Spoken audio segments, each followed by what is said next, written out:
Isabelle, bois-tu beaucoup de café?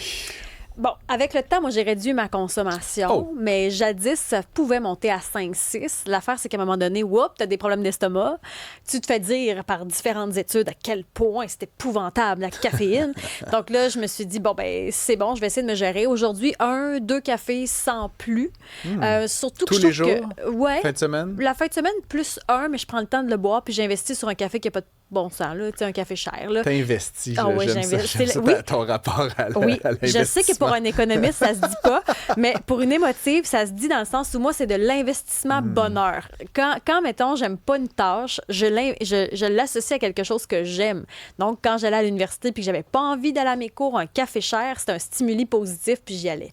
C'est comme ça, l'investissement sur mon moment bien-être. Est-ce qu'il est proportionnellement bon qu'il t'a coûté cher? Ben c'est oui, un ça? café aux bananes, c'est Ah ouais. tellement bon. Non, non, mais genre, tu sais, moi, je pourrais à la maison me faire un café qui me coûterait rien du tout, qui serait excellent, là, Ben, tu sais, ça me avec coûte rien à la semaine. du lait, du caramel. Mais toi, tu aimes, tu prends un plaisir quand même dans la dépense. Ben, c'est l'investissement. Tu vas dans le café, ça sent bon, tu parles au Excuse-moi, à chaque fois que commis. tu redis investissement, Oui, je suis c'est comme, l'investissement. wow. Oui, mais il n'y a pas juste les chiffres. Non, non. Il y a l'investissement Il y a pas juste bonheur, je te jure. Ça compte. L'espèce d'interaction sociale avec le commis, ça sent le café. Puis là, tu vois un petit cône au bleuet. Bon. Ah, ça te coûte 5 piastres de plus. Mais il y a quelque chose. Puis là, tu prends ton temps. Puis là, ça t'a tellement coûté cher que tu savoures chaque gorgée. Ouais. Et là, tu es dans le moment présent. Puis tu penses pas à ta journée du Et donc, lendemain. quand tu dis des cafés chers, c'est sûrement des cafés là, avec toutes sortes de fioritures, là, Ben, c'est un café aux du bananes, lait, là. du caramel. Lait d'avoine, pas de, non, Ah pas de, non, pas de ok. sucre, mais lait d'avoine, donc il y a un supplément parce que je suis intolérante au lactose. Mais tu sais, mettons, ma facture, elle me coûte 15$ pour un café puis un scone. OK, c'est quand même...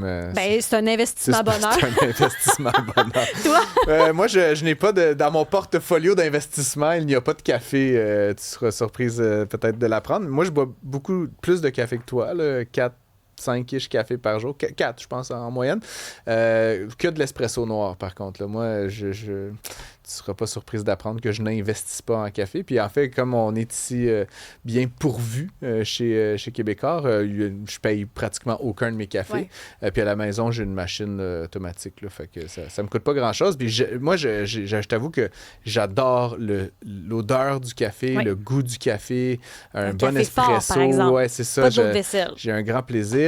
Et là, tu disais donc que toi, tu avais réduit ta consommation parce que, bon, peut-être que c'est pas bon. Là. Je t'avoue que moi, je bois tout ce café, puis j'ai toujours derrière la tête cette culpabilité que là, à long terme, ça doit pas être très bon, mais j'aime tellement ça que genre, je suis toujours dans un arbitrage, j'en prendrai un autre, puis là, comme là, Francis, ça fait 4, calme-toi les nerfs. Et la science a comme un peu évolué sur tout ça, Isabelle. Ben, au fait, moi, je roule des yeux quand tu dis la science parce que je trouve qu'à chaque année, il y a des études, tout est son contraire. Fait qu'une année, on te dit, bois du café, tu vas vivre jusqu'à 115 ans. L'année d'après, non, le café donne le cancer. Là, l'année d'après, eh ben non, le café, c'est tellement bon pour je sais pas quoi. On dirait que chaque année, le café, le vin, tout ce qu'on consomme, qu'on la aime bien, margarine. tout, là, ça devient bon puis bon. Puis, tu sais, chaque année, on dit qu'au Québec, au Canada, on boit en moyenne par jour 2,8 tasses de café. Bon. Donc, tu es Je suis un proche petit de la peu au-dessus de la moyenne. 68 à 72 des gens boivent du café. Donc, c'est plus que la majorité. Et donc, on voulait démystifier ça. Là, tu dis la science, tu roules des yeux. On va quand même s'entendre. La science, c'est une bonne chose en Ben, général. la vraie science. La vraie science. Le docteur Alain Vadeboncoeur est urgentologue à l'Institut de cardiologie de Montréal. Je suis tombé sur un statut Facebook là, qu'il a fait et où j'apprenais finalement qu'à 4 cafés par jour, j'étais en plein dans la cible pour ma bonne santé. Il me fait un pouce en l'air. Docteur Vadeboncoeur, on est un peu confus parce que pendant longtemps, effectivement, c'était mal. Là, c'est rendu bon. Dites-nous un peu, justement, la science. Là. Je sais pas si elle est avec un petit S ou un grand S. Ou pas de mais S. Comment se fait-il qu'elle change d'avis comme ça d'un extrême à l'autre, soudainement, notamment sur le sujet du café? Très beau sujet, le café. Personnellement, c'est 3 expressos avant 3 heures de l'après-midi. Noir. Vous le Donc, prenez noir? Ah oui, moi je pense que c'est un crime contre l'humanité de rajouter du lait ou du sucre ou des choses comme Je ça. suis bien d'accord. Donc, Mais moi aussi, je le prends noir, sauf la fin de semaine. ouais. Donc, oui, absolument. Et voilà, ça c'est ma toxicomanie parce que quand vous parlez du goût du café aussi, je veux dire, la première fois que, mettons, qu'un jeune boit du café, honnêtement, le goût est plutôt horrible. Hein. Oui. C'est très amer. et c'est un goût auquel on s'habitue. Mais ça, c'est vrai pour toutes les drogues, parce que le café en est quand même une. Le cerveau finit par trouver ça extraordinaire et nous convainc que c'est formidable. Et d'ailleurs, on se sent très bien. Mais tu sais, il y a une forme de toxicomanie, mais c'est la seule drogue qui est bonne pour la santé. Ça, C'est vrai, ça? Ah, ben ça, c'est vrai. Quand on dit que la science varie beaucoup, faut quand même se méfier parce que ce qu'on voit beaucoup des fois apparaître dans les médias, c'est une étude a dit ceci, une étude a dit cela. Mais ce qui est important, c'est les tendances de fond, tu sais, les grands consensus.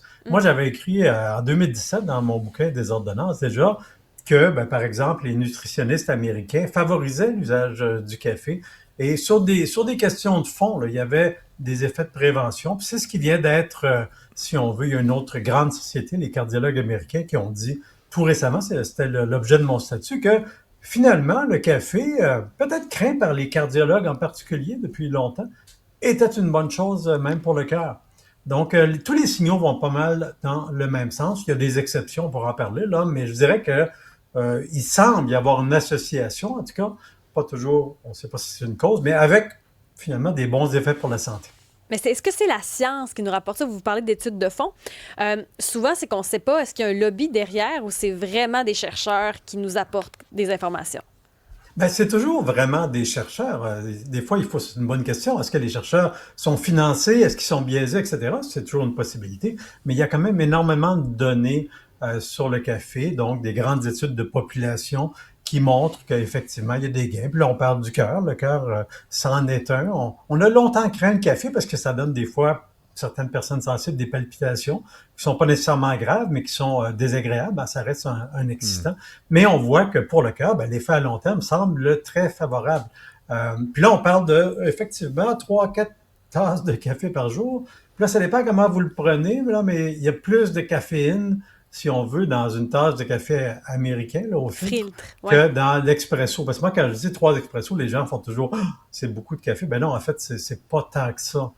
Moi, c'est ma dose qui me convient. Des fois, je prends du café filtre, puis je trouve ça un peu fort comme café. Donc, voilà. Donc, non, je pense que c'est des vraies données. Maintenant, est-ce que c'est la cause? Il y a très peu d'études, si on veut, où on peut établir la cause. Il y en a au moins une sur l'arythmie cardiaque, et ça semble protéger contre une forme d'arythmie cardiaque, qui est la fibrillation auriculaire. Mais tu sais, il y a plein de données sur plusieurs maladies. Là. Ça va du cœur au diabète, au cancer, au Parkinson. En fait, il y a beaucoup d'effets sur cette substance qui, par ailleurs, est très agréable à boire. Le café agit sur ces types de maladies-là? Oui, absolument. Les données qu'on a, globalement, on a des données sur la mortalité. Ça semble effectivement prolonger la vie, ce qui est quand même formidable de prendre un café puis que la vie s'allonge. Mais je vois votre visage rempli de scepticisme. Mais il y a plusieurs données là-dessus. Là, j'ai toutes les données devant moi depuis 2011. Il y a plusieurs grandes revues qui semblent montrer qu'effectivement, ça fait ça. Sur le cœur, c'est aussi une cible intéressante. Donc, les maladies courantes, là, l'infarctus, l'angine, les blocages, même pour le cerveau, les AVC. Donc, tout ça semble assez solide, ce qui fait que les cardiologues américains ont mis cette position. Le diabète de type 2, qui est un vrai fléau actuellement, semble, si on veut, être empêché partiellement par le café. En tout cas, il y a une association. Il y a moins de diabète de type 2 si il y a du café, mais ça va aussi chercher les maladies de foie. C'est positif. Plusieurs cancers, le côlon par exemple, le cancer de la prostate, ça semble amener une certaine protection. Peut-être même pour la maladie de Parkinson. En tout cas, il y a une association assez claire. Donc, il y a beaucoup de choses qui sont appuyées par la science, ce qui est surprenant pour quelque chose qui reste quand même une toxicomanie, on s'entend. Oui, effectivement. Vous dites justement, donc, puis c'est ce que vous écriviez là, dans votre statut Facebook, la cible qui a été identifiée par cette étude là, de l'American Heart Foundation, c'est entre 3 et 5. Hein? Est-ce qu'on peut donc imaginer qu'il y a des gens qui nous écoutent qui boivent trop peu de café, donc il faudrait qu'ils fassent un effort pour en boire plus? Est-ce qu'il y a comme une posologie autour du café à conclure, Dr Vadeboncoeur? Il y a une certaine prudence là-dessus parce que, ils l'ont dit d'ailleurs, c'est une association. Est-ce que c'est vraiment la cause? Est-ce que il y a d'autres éléments qui sont là? Tu sais, ils recommandent pas de se mettre à boire du café. D'ailleurs, si on n'en prend jamais puis on prend un gros café un coup, on va avoir beaucoup d'effets secondaires. Mais clairement, les gens qui consomment la quantité de café que vous avez mentionné semblent s'en sortir mieux sur plein d'aspects. D'où cette... en tout cas, ça enlève la crainte, parce qu'il y a longtemps eu des craintes sur l'arythmie Ben, cardiaque, sur plein de choses. On sait, par exemple, qu'une grande quantité de café peut augmenter temporairement la pression. C'est un effet que ça a. On sait que les femmes enceintes, ben là, il faudrait vraiment modérer parce qu'il peut y avoir des effets sur la grossesse. Donc, c'est peut-être pas 3 à 5 tasses, mais c'est peut-être beaucoup moins, bien que c'est pas une substance qui est interdite. Donc, avec ces réserves-là, ce que les cardiologues font simplement, c'est, bon, faut arrêter de craindre le café, puis probablement que ça protège contre plusieurs problèmes cardiaques, donc tant mieux de ce côté-là. Mais de là à recommander aux gens, ben, mettez-vous tout à boire du café. Remarquez que, je vois les chiffres que vous avez mentionnés, c'est quand ouais. même la majorité des gens qui en prennent. Oui, mais on s'est fait dire toute notre vie. Puis, tu sais, Francis parlait de culpabilité tantôt. Je trouve que c'est un bon choix de mots parce qu'on s'est fait dire toute notre vie qu'il fallait boire moins de café, faut pas que tu boives du café après 2 heures, c'est pas bon. On s'est tellement fait faire la morale sur le sucre, le café et les autres affaires que c'est vrai que c'est étonnant d'entendre que finalement, c'est un produit miraculeux. Ouais, mais je mettrais sûrement pas le sucre d'abord dans la même catégorie que le café. Ça, c'est assez clair. Deuxièmement, il y a quand même des effets secondaires. Il y a des gens qui sont très sensibles au café. Puis les effets secondaires, vous en avez mentionné, prendre ça tard, ça cause de l'insomnie. Ça affecte le sommeil qui peut, lui, causer d'autres problèmes. L'anxiété est un effet secondaire. Les problèmes digestifs, qui sont assez mineurs. On sait aussi que les gens qui ont des gros problèmes de cholestérol, certaines formes du café, pas le café filtre qui semble pas si mal, mais l'expression, par exemple, pourrait augmenter un peu le mauvais cholestérol. Donc, il y a des effets secondaires qui sont connus. Moi, personnellement, je me souviens pas d'avoir vu des fortes recommandations ne pas boire de café. On a vu sur plein de choses, là, historiquement, mais ça, je m'en rappelle pas tant que ça. Peut-être qu'il y en a eu des recommandations là-dessus, mais s'il y en a eu, ben, probablement que c'était faux, finalement. Mais, bon, Je veux pas trop ramener la question des billets, mais ça reste que j'ai fait moi-même des études longues, puis les gens se penchent sur les questions qui les intéressent, puis parfois sont biaisés Ouais. par leur propre pattern de vie. Puis bon, c'est un peu une boutade, mais je lisais 92% des étudiants universitaires boivent du café, 83% des professeurs. C'est bien au-delà des moyennes que tu nous as données tout à l'heure. Est-ce qu'il Ouais. pourrait pas y avoir un biais, c'est peut-être un peu fort, de café, mais de dire c'est des gens qui cherchaient à prouver que leur propre vice avait des effets positifs. Puis, docteur Vadeboncoeur, je voudrais vous faire une analogie parce que la question du vin a aussi été beaucoup dans l'actualité ces dernières années. À un moment donné, il fallait boire un peu de vin, là, c'était bon pour le cœur, puis tu sais. Puis là, soudainement, c'était l'enfer, là, puis le cancer, puis chaque verre donnait la mort. Puis c'est comme la science, encore une fois, puis je respecte énormément les scientifiques, mais c'est comme on est c'est la passé science ou le lobby. d'un extrême à l'autre. Je me demande dans quelle mesure est-ce que le biais ou le choix de métaux du chercheur emmène des conclusions parfois carrément divergentes. Puis là, la population ne sait plus exactement à quel sein se vouer là, en matière de recommandations pour la santé. Ben, moi, je pense que vous soulevez un très bon point. Je veux dire, c'est possible qu'il y ait des biais. Moi, il y a plusieurs années, j'avais arrêté de boire du café. J'en prenais le soir à l'urgence, puis moi, je trouvais que j'en prenais trop.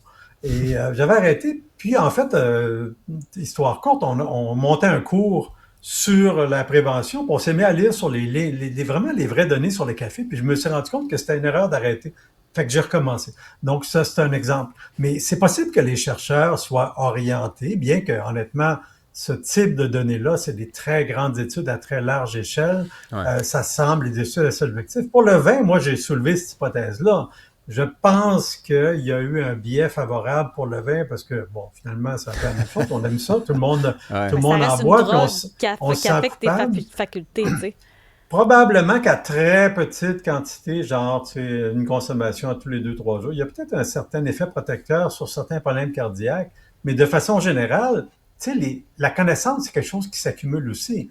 Pour ce qui est de l'effet de l'alcool sur les cancers, plusieurs maladies, etc., ça semble être assez clair. Moi, personnellement, je trouve que dans la balance des inconvénients-avantages, sauf à très, très petite dose, il y a beaucoup plus d'inconvénients. Puis c'est un peu comme ça que, là, actuellement, les consensus, vers ça que les consensus évoluent. Mais je pense qu'il y a eu un biais sur le fameux paradoxe français à propos du vin. On voulait pas voir ce sens-là aussi peut-être négativement qu'elle pourrait l'être.